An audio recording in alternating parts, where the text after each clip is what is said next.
Hello everyone. आज हम लोग मॉडर्न फिजिक्स के बहुत ही इंपॉर्टेंट चैप्टर फोटोइलेक्ट्रिक इफेक्ट के बारे में डिस्कस करने वाले हैं। और इस चैप्टर को डिस्कस करने के लिए कुछ बेसिक टर्म है जो आप लोगों को पहले समझाना पड़ेगा, उसके बाद ही हम लोग इस टॉपिक को स्टार्ट करेंगे। इसमें सबसे पहले आप लोगों को समझना होगा कि सरफेस इलेक्ट्रॉन्स क्या होते हैं, उसका एमिशन करवाने के लिए हम लोग क्या कर सकते हैं, फोटो इलेक्ट्रॉन्स क्या होते हैं और ये फिनोमेना एक्चुअली है क्या। तो देखो, किसी भी मेटल सरफेस के अंदर, कोई भी मेटल सरफेस लो, सभी को पता है इसके पास फ्री इलेक्ट्रॉन्स होते हैं और फ्री इलेक्ट्रॉन्स रैंडम मोशन में होते हैं। जो भी फ्री इलेक्ट्रॉन मेटल सरफेस के बिल्कुल क्लोज होता है, इस इलेक्ट्रॉन को हम लोग कहते हैं सरफेस इलेक्ट्रॉन। सरफेस इलेक्ट्रॉन ना, due to the random motion ऐसी पॉसिबिलिटी भी हो सकती है कि ये इलेक्ट्रॉन मेटल सरफेस को छोड़ के बाहर निकलने की कोशिश करे। मान लो ये इलेक्ट्रॉन बाहर निकल गया मेटल सरफेस के। जैसे ही ये इलेक्ट्रॉन मेटल सरफेस को लीव करके बाहर निकलेगा, अब ये मेटल सरफेस क्या करेगा, अपने में एक पॉजिटिव चार्ज को डेवलप करेगा due to loss of electron, obvious सी बात है। और ये पॉजिटिव चार्ज इस इलेक्ट्रॉन को वापस से अट्रैक्ट कर लेगा अपने सरफेस के अंदर। तो इसका मतलब कोई भी surface electron without any external as metal surface को छोड़ के बाहर निकल नहीं सकता। अब यहाँ पे तीन मेथड होते हैं इलेक्ट्रॉन को सफिशिएंट एनर्जी प्रोवाइड करने के लिए, जहां पे ये इलेक्ट्रॉन उस एनर्जी को एब्जॉर्ब करके मेटल सरफेस से बाहर निकलें। वो तीन कौन कौन सा तरीका है? तो पहला कहलाता है thermal emission.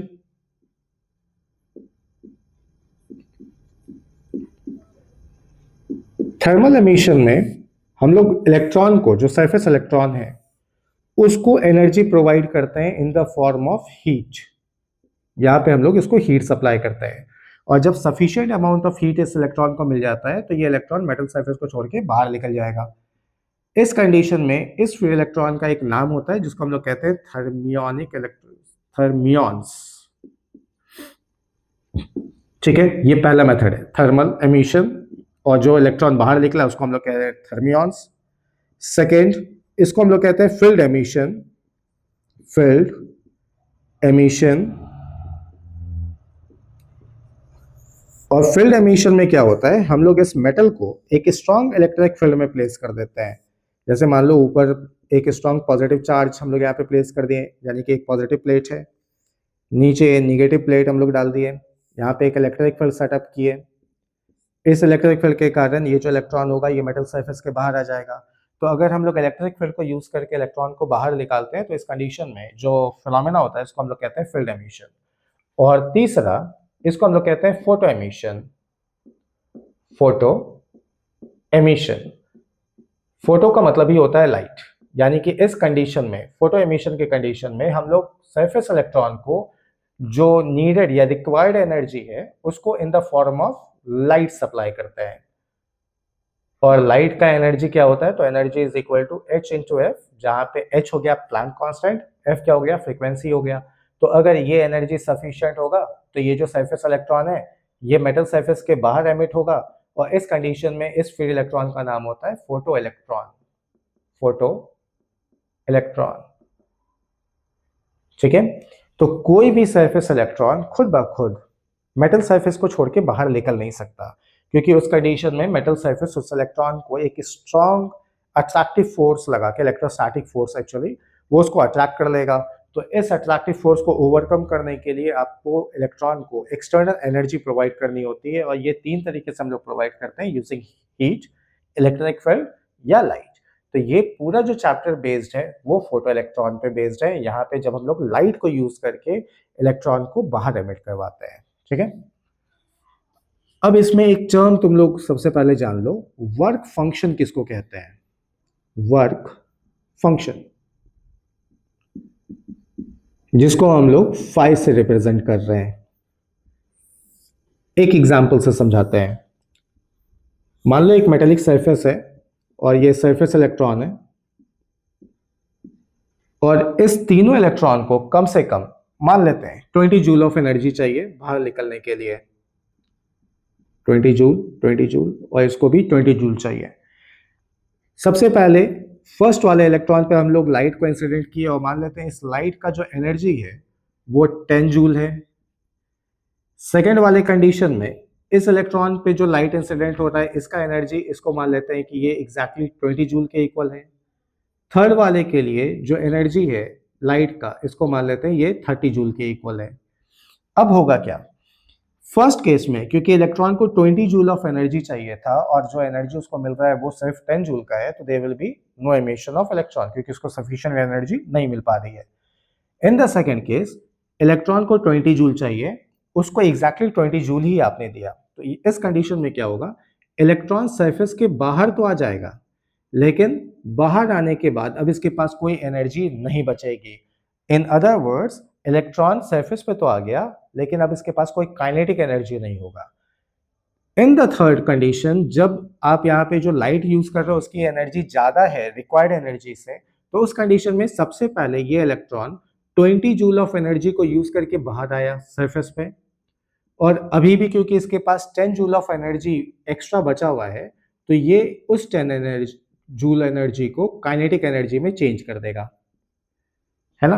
20 joule of energy पहले तो वो सरफेस पे आया और रिमेनिंग 10 जूल ऑफ एनर्जी को उसने किस में कन्वर्ट कर दिया, काइनेटिक एनर्जी में। अब यहाँ पे जो सेकंड केस है जहां पे इलेक्ट्रॉन सरफेस पे तो आ रहा है लेकिन इसके पास कोई काइनेटिक एनर्जी इस कंडीशन में नहीं है, तो जो एनर्जी यहाँ पे आपने सप्लाई किया इस एनर्जी को हम लोग कहते हैं वर्क फंक्शन। तो वर्क फंक्शन को अगर हमको डिफाइन करना होगा तो हम लोग यहाँ पे क्या बोलेंगे, it is equal to the energy given to electron in which the electron will come on the surface of the metal without having any kinetic energy। ठीक है, SI यूनिट वर्क फंक्शन का ये होता है इलेक्ट्रॉन वोल्ट, इलेक्ट्रॉन वोल्ट। ठीक है, यानी कि light having energy below the work function, वहां पे कोई भी फोटो एमिशन नहीं होगा, आप वहां पे फोटो इलेक्ट्रिक इफेक्ट नहीं ऑब्जर्व कर पाओगे, जबकि लाइट जिसकी एनर्जी वर्क फंक्शन या वर्क फंक्शन से ज्यादा होगा तो उस कंडीशन में आपको फोटो एमिशन देखने को मिलेगा। तो वर्क फंक्शन ये आपका मार्क करता है मिनिमम एनर्जी को, जिसके ऊपर अगर आप एनर्जी सप्लाई करते हैं तो इलेक्ट्रॉन बाहर भी निकलेगा, उसके पास काइनेटिक एनर्जी भी होगी, और अगर आप energy equal to work function supply करते हैं तो इस कंडीशन में इलेक्ट्रॉन ऑन द सरफेस तो आ जाएगा लेकिन उसके पास अब कोई भी एनर्जी नहीं होगी जिसको वो काइनेटिक एनर्जी में कन्वर्ट कर सके, तो this is called work function. ठीक है, तो एमिशन एंड वर्क फंक्शन ये क्लियर हो गया। अब आते हैं हम लोग इसके एक्सपेरिमेंटल स्टडी पे। फोटो इलेक्ट्रिक इफेक्ट एक्चुअली है क्या, तो देखो जब आप फोटो एमिशन का बात कर रहे थे तो वहां पे आपने लाइट को यूज किया था इलेक्ट्रॉन को एमिट करवाने के लिए, यानी कि फोटो इलेक्ट्रॉन्स को।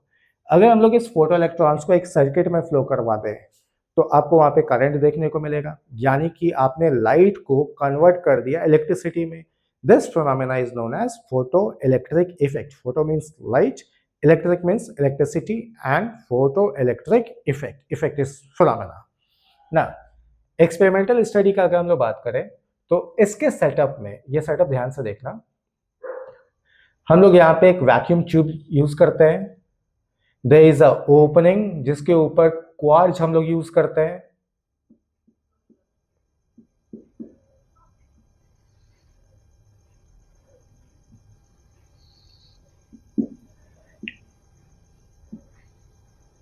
इसमें दो प्लेट हम लोग यूज करेंगे, एक कहलाएगा एमीचर plate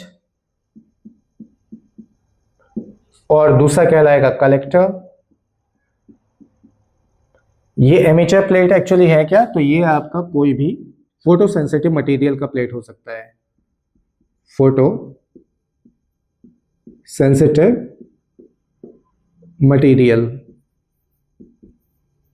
photo sensitive material means जो कि लाइट पे काफी ज्यादा सेंसिटिव हो, यानी कि उस पे लाइट इंसिडेंट हो तो वहां पे फोटो एमिशन देखने को मिलता है। ये कलेक्टर है। एक डिवाइस हम लोग यहाँ पे यूज करते हैं जिसको हम लोग कहते हैं पोटेंशियल डिवाइडर। ये पोटेंशियल डिवाइडर होता क्या है ये भी हम आपको समझाएंगे।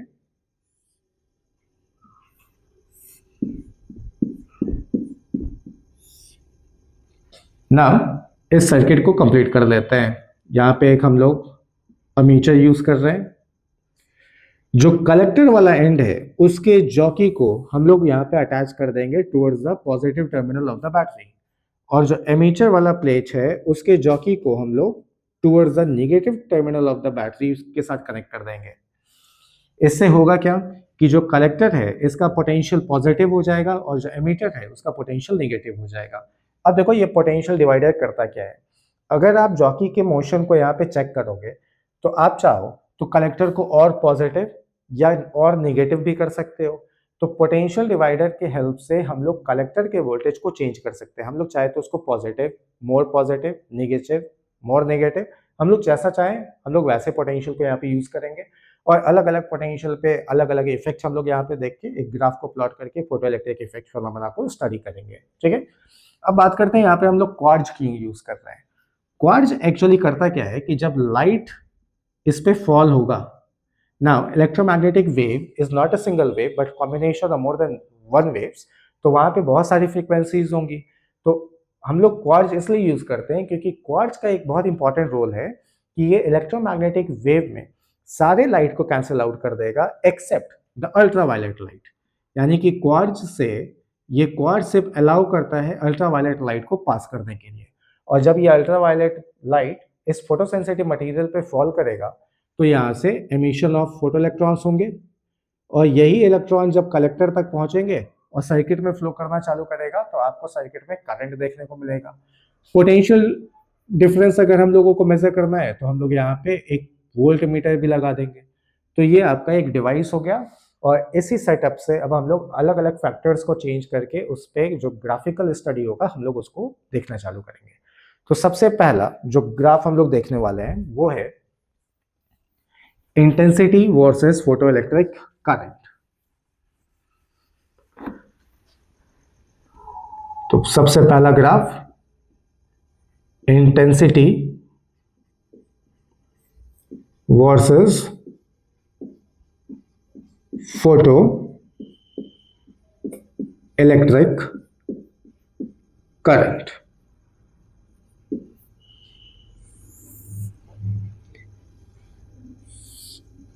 मान लो हम लोग y एक्सिस पे करंट ले रहे हैं, फोटो इलेक्ट्रिक करंट को, फोटो इलेक्ट्रिक करंट, और x एक्सिस पे हम लोग इंटेंसिटी ऑफ द लाइट को यूज कर रहे हैं ना। जो ग्राफ यहाँ पे आता है वो एक स्ट्रेट लाइन आता है पासिंग थ्रू द ओरिजिन, जो ये सजेस्ट करता है कि जैसे जैसे इंटेंसिटी बढ़ना चालू होगा वैसे वैसे करंट का वैल्यू इन द सर्किट वो भी इंक्रीज होगा, यानी कि करंट यानी कि photo electric current is directly proportional to the intensity. Now in other word हम लोग यहाँ पे ये भी कह सकते हैं करंट का मतलब क्या होता है, number of electrons flowing per second. यहाँ पे जो इलेक्ट्रॉन्स है वो फोटो इलेक्ट्रॉन्स है, तो हम लोग यहाँ पे कंक्लूजन ये भी दे सकते हैं कि number of photo electrons emitted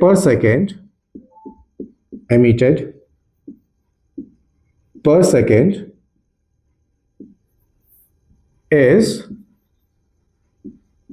directly proportional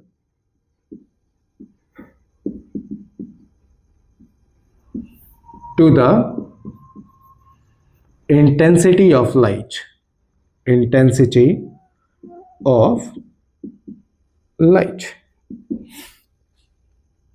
second, अब ये जो ग्राफ अभी हम प्लॉट करने वाले हैं जो कि है आपका वोल्टेज या फिर photo electric effect,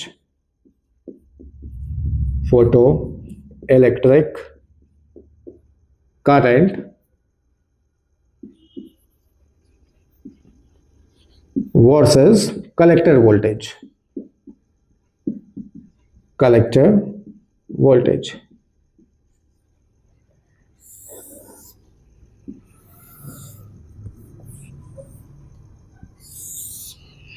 x axis पे हम लोग कलेक्टर वोल्टेज ले रहे हैं और वाई एक्सिस पे हम लोग फोटो इलेक्ट्रिक करंट को प्लॉट कर रहे हैं। ठीक है, अब इसमें एक चीज को ध्यान से समझ लो, ये तो ओरिजिन हो गया, ओरिजिन पे जो कलेक्टर वोल्टेज होगा वो आपका 0 होगा और जैसे जैसे हम लोग from origin towards right move करना चालू करेंगे तो collector voltage is becoming more positive. इस पॉजिटिव वोल्टेज को हम लोग कहते हैं एक्सेलरेटिंग वोल्टेज। और अगर हम लोग ओरिजिन से लेफ्ट की तरफ जाना चालू करेंगे विच मीन्स कि we are making the collector voltage more negative, तो हम लोग यहाँ पे जो टर्म यूज करते हैं वो होता है रिटार्डिंग वोल्टेज। ठीक है। तो इफ समवन आस्क कि what do you mean by accelerating voltage, तो आप यहाँ पे कह सकते हैं कि the positive volt collector voltage is called accelerating voltage and the negative potential of the collector is called the retarding voltage। ठीक है, इसका पहले ग्राफ देख लो, उसके बाद फिर हम लोग इसको और डिटेल में डिस्कस करेंगे। जब आप यहाँ पे वोल्टेज और करंट के बीच में ग्राफ को प्लॉट करते हो तो ये ग्राफ कुछ इस तरीके का ग्राफ बनता है। ठीक है, आप देखोगे कि इनिशियली करंट का वैल्यू इंक्रीज हो रहा है और कुछ समय के बाद करंट का वैल्यू क्या हो जा रहा है, कांस्टेंट हो जा रहा है। अब इसको थोड़ा सा डिटेल में समझते हैं कि एक्चुअली ऐसा हुआ क्यों। इसको समझने के लिए पहले first half of the graph को देखो, वाई एक्सिस एक्स एक्सिस को। आप यहाँ पे सबसे यूनिक चीज को क्या देखोगे कि even though the collector voltage is zero, current का वैल्यू नॉन जीरो है, यानी कि current is flowing in the circuit. अब ये पॉसिबल कैसे है, कलेक्टर का तो वैल्यू वहां पे वोल्टेज का जीरो है, तो करंट सर्किट में कैसे फ्लो कर रहा है। एक्चुअली होता क्या है, जब लाइट इंसिडेंट होगा फोटोसेंसिटिव मटेरियल में, इलेक्ट्रॉन्स एमिट होने चालू हुए। अब जो एमिटेड इलेक्ट्रॉन्स हैं सबकी काइनेटिक एनर्जी अलग अलग होती है। ठीक है, जो नियर टू द या क्लोज टू द सरफेस है, बिल्कुल सरफेस के नजदीक, उसको बाहर निकालने के लिए आपको कम एनर्जी चाहिए। जो जैसे जैसे हम लोग सरफेस से अंदर जाना चालू करेंगे, उस इलेक्ट्रॉन को बाहर निकालने के लिए आपको ज्यादा एनर्जी की जरूरत होगी। तो जब यहाँ पे इलेक्ट्रॉन का एमिशन होता है तो सारे इलेक्ट्रॉन की एनर्जी अलग अलग होती है, काइनेटिक एनर्जी। और जिस इलेक्ट्रॉन का काइनेटिक एनर्जी सफिशिएंटली हाई होगा, वो अपने काइनेटिक एनर्जी के कारण कलेक्टर तक खुद ब खुद ही पहुंच जाएगा। कलेक्टर को यहाँ पे कोई वर्क डन करना नहीं पड़ता, और इस इलेक्ट्रॉन के कारण सर्किट में करंट फ्लो करना चालू होगा, जो कि हम लोग इस पॉइंट पे ऑब्जर्व करेंगे ना। अब जैसे जैसे कलेक्टर वोल्टेज को आप पॉजिटिव करना चालू करोगे, उस कंडीशन में क्या होगा कि बाकी के जो इलेक्ट्रॉन है जिसकी काइनेटिक एनर्जी सफिशिएंट नहीं थी, तो अब कलेक्टर उसको क्या करना चालू करेगा, अपनी तरफ अट्रैक्ट करना चालू करेगा। आप जितना ज्यादा इसको पॉजिटिव करोगे, ये उतना स्ट्रांगली इलेक्ट्रॉन को अपनी तरफ अट्रैक्ट करना चालू करेगा और सर्किट में करंट का वैल्यू इंक्रीज होना चालू करेगा। लेकिन एक ऐसा पॉइंट आएगा जहां पे collector maximum number of electrons को अपनी तरफ अट्रैक्ट करना चालू कर देगा। अब उस पॉइंट के बियॉन्ड आप कलेक्टर के पोटेंशियल को और पॉजिटिव कर भी देते हो तो उससे करंट पे कोई इफेक्ट नहीं आएगा, क्योंकि ऑलरेडी कलेक्टर तक मैक्सिमम इलेक्ट्रॉन पहुंच रहे हैं। तो करंट का वैल्यू अब क्या हो जाएगा, यहाँ पे कांस्टेंट हो जाएगा। ठीक है, तो इनिशियली करंट इंक्रीज हुआ, जब maximum number of electron collector तक पहुंचने लग गए तो करंट का वैल्यू क्या हो गया, आपका कांस्टेंट हो गया। अब आते हैं सेकंड हाफ पे। अब सेकंड हाफ क्वाइट ऑब्वियस है कि जब आप कलेक्टर के वोल्टेज को निगेटिव करना चालू करोगे तो करंट का वैल्यू ग्रेजुअली डिक्रीज करेगा और एक ऐसा पोटेंशियल आएगा जिस पे करंट का वैल्यू एग्जैक्टली जीरो हो जाएगा। एक्चुअली ऐसा हो क्यों रहा है, एज्यूम करो कि कलेक्टर तक एट जीरो पोटेंशियल 10 इलेक्ट्रॉन पहुंच रहे थे अपने एनर्जी के कारण, अपने काइनेटिक एनर्जी के कारण। आपने कलेक्टर को निगेटिव करना चालू किया। अब कलेक्टर क्या करेगा, जो इलेक्ट्रॉन्स आ रहे हैं वो उसको रिपल करना चालू करेगा इनिशियली, क्योंकि पोटेंशियल अभी बहुत ही कम निगेटिव है, तो वो रिपल्सिव फोर्स लगाएगा। लेकिन ये रिपल्शन उतना स्ट्रांग होगा नहीं, तो उसमें हो सकता है एक दो इलेक्ट्रॉन को वो रोक पाए, लेकिन मैक्सिमम नंबर ऑफ इलेक्ट्रॉन तो अभी भी पहुंच रहे हैं। और जैसे जैसे कलेक्टर निगेटिव होता जाएगा, वैसे वैसे जो रिपल्सन है वहां पे वो बढ़ना चालू होगा और नंबर ऑफ इलेक्ट्रॉन जो कलेक्टर तक पहुंच रहे थे अब वो डिक्रीज होना चालू करेंगे, तो करंट का वैल्यू घटना चालू होगा। और एक ऐसा सर्टेन नेगेटिव वोल्टेज आएगा कलेक्टर में जहां पे अब वो इतना एनर्जी लगाएगा, इतना वर्डन करेगा रिपल्सिव, कि अब एक भी इलेक्ट्रॉन जो कि एमिटर से एमिट हुआ है वो कलेक्टर तक पहुंच ही नहीं पाएगा। उस कंडीशन में करंट का वैल्यू एग्जैक्टली कितना हो जाएगा, जीरो। इस पर्टिकुलर वोल्टेज को हम लोग V नॉट से रिप्रेजेंट करते हैं और इसको हम लोग कहते हैं स्टॉपिंग वोल्टेज।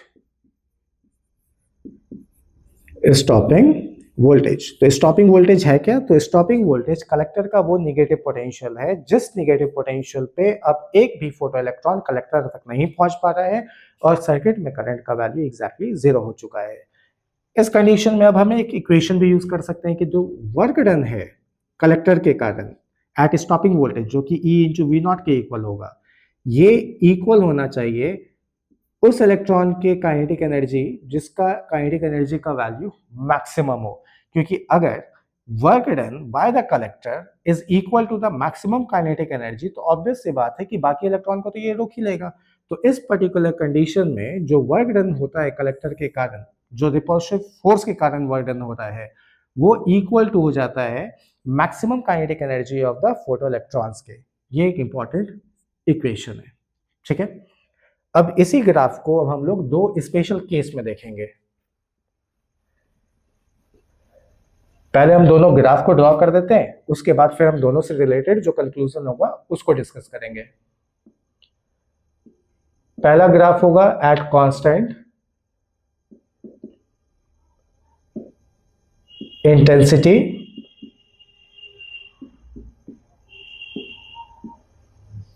इसका जो ग्राफ प्लॉट होता है वो इस तरीके का होगा। हम यहाँ पे दो अलग अलग रेडिएशन ले रहे हैं जिसकी फ्रीक्वेंसी अलग अलग होगी लेकिन इंटेंसिटी सेम।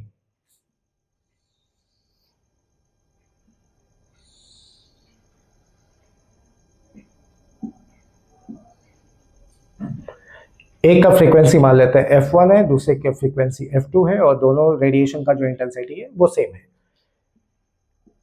इसका स्टॉपिंग वोल्टेज V1 है, इसका स्टॉपिंग वोल्टेज V2 है। और जो सेकंड ग्राफ है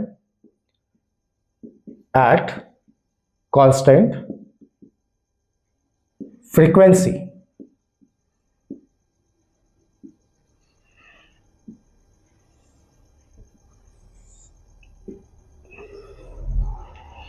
ये वोल्टेज और इधर हम लोग करंट का बात कर रहे हैं। सिमिलरली यहाँ पे भी वोल्टेज है, ये करंट है। इसका ग्राफ कुछ इस तरीके का बनेगा।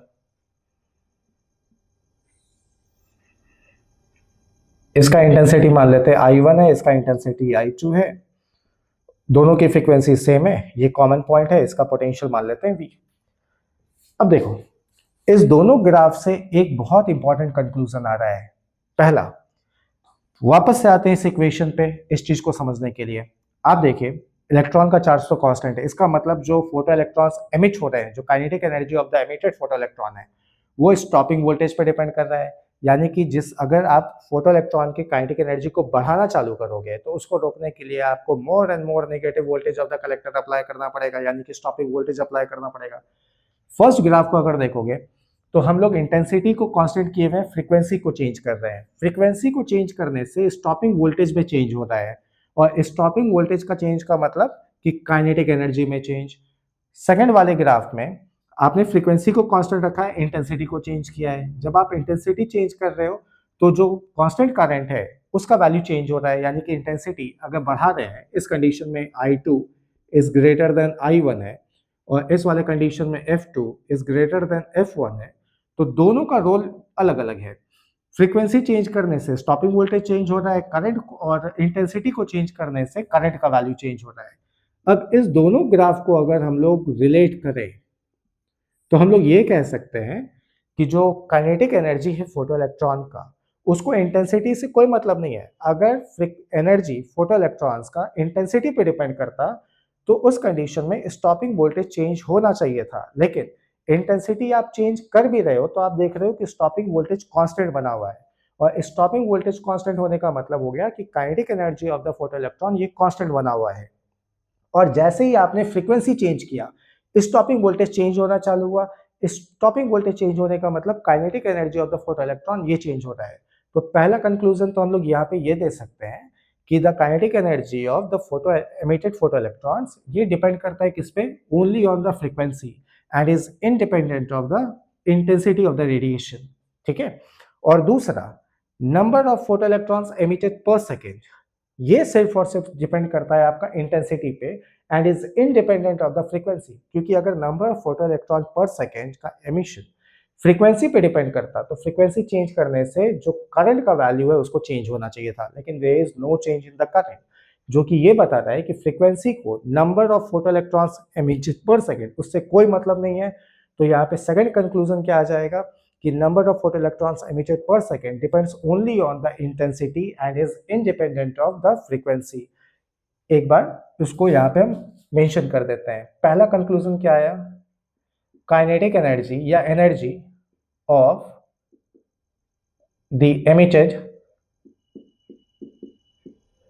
Photo electrons depends only on the frequency and is independent of the intensity of the radiation। And second conclusion इस वाले के लिए हम लोग ये कह सकते हैं, number of photo electrons emitted per second depends only on the intensity and is independent of the frequency।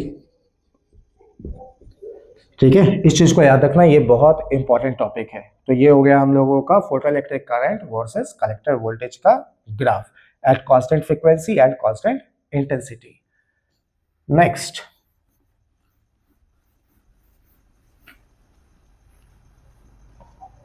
Third, अब हम लोग यहां पे स्टॉपिंग वोल्टेज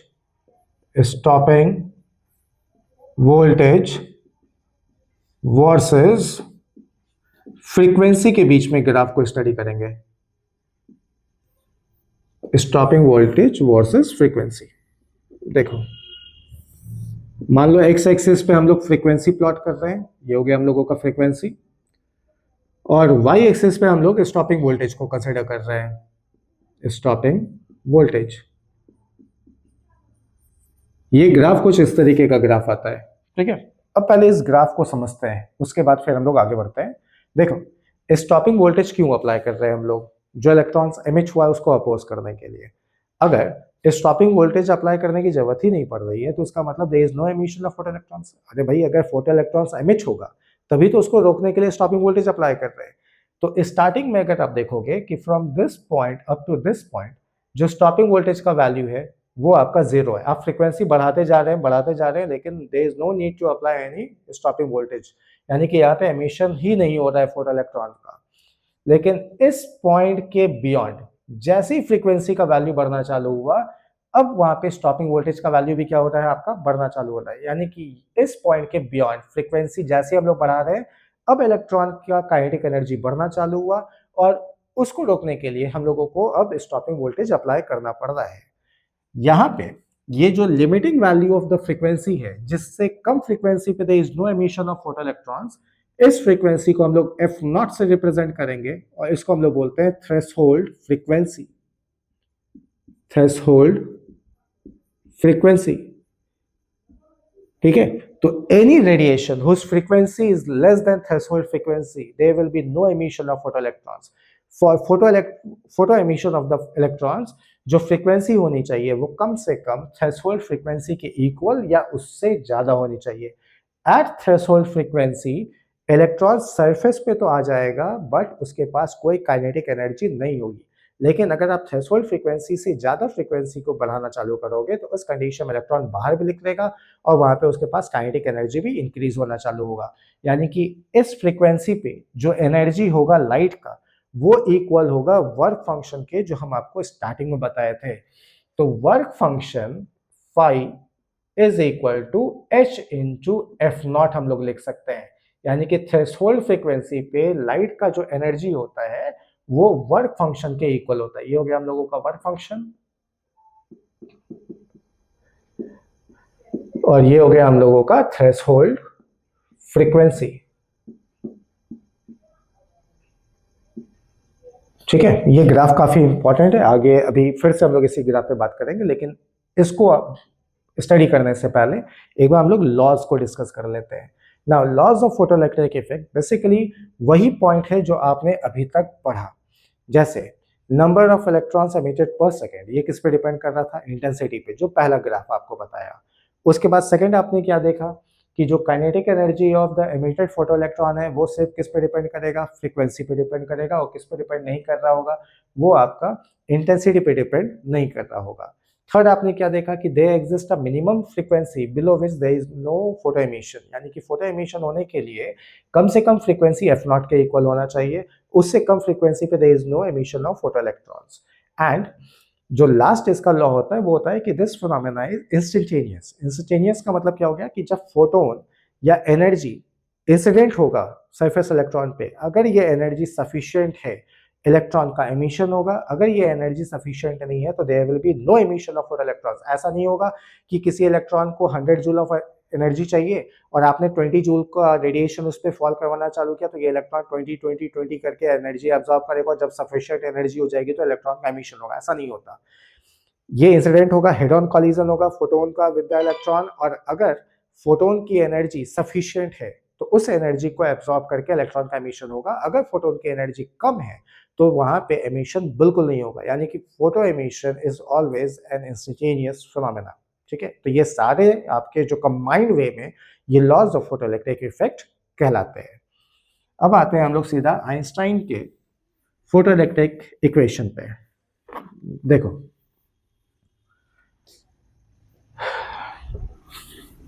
इस ग्राफ को रहने देते हैं क्योंकि अभी हम लोग जब आइंस्टाइन के इक्वेशन को देखेंगे तो ये ग्राफ वहां पे काफी इंपॉर्टेंट होगा। देखो, मान लो कोई इलेक्ट्रॉन है, आपने यहाँ पे एक लाइट इंसिडेंट करवाया है इस पे, इसकी जो एनर्जी है वो HF के इक्वल है। सबसे पहले ये इलेक्ट्रॉन क्या करेगा, ये work function amount of energy को एब्जॉर्ब करके ऑन द सरफेस आ गया, और जो रिमेनिंग एनर्जी इसके पास बचेगा इसको ये काइनेटिक एनर्जी में कन्वर्ट करेगा। यानी कि the total energy of the light is utilized in 2 ways, पहला work function and the remaining is converted into kinetic energy. तो आइंस्टाइन के according HF this is equal to kinetic energy plus phi, जहाँ पे phi is work function, K is kinetic energy, H is Planck constant, F is the frequency of the radiation. Or this equation can be written as kinetic energy, this is equal to HF minus phi. Kinetic energy अभी हम आपको equation बता चुके हैं कि kinetic energy is equal to E into V naught, तो this is equal to HF minus phi, और V naught this is equal to H upon E into F minus phi upon E। ये equation आया। अब ये equation actually एक straight line का equation है जो आप लोग y is equal to mx plus minus c के इक्वल होता है, इक्वेशन ऑफ स्ट्रेट लाइन, जहां पे c को हम लोग कहते हैं इंटरसेप्ट और यहाँ जो आपका m है वो हो गया हम लोगों का स्लोप। अब देखो, अब हम लोग ग्राफ अगर यहाँ पे प्लॉट करें,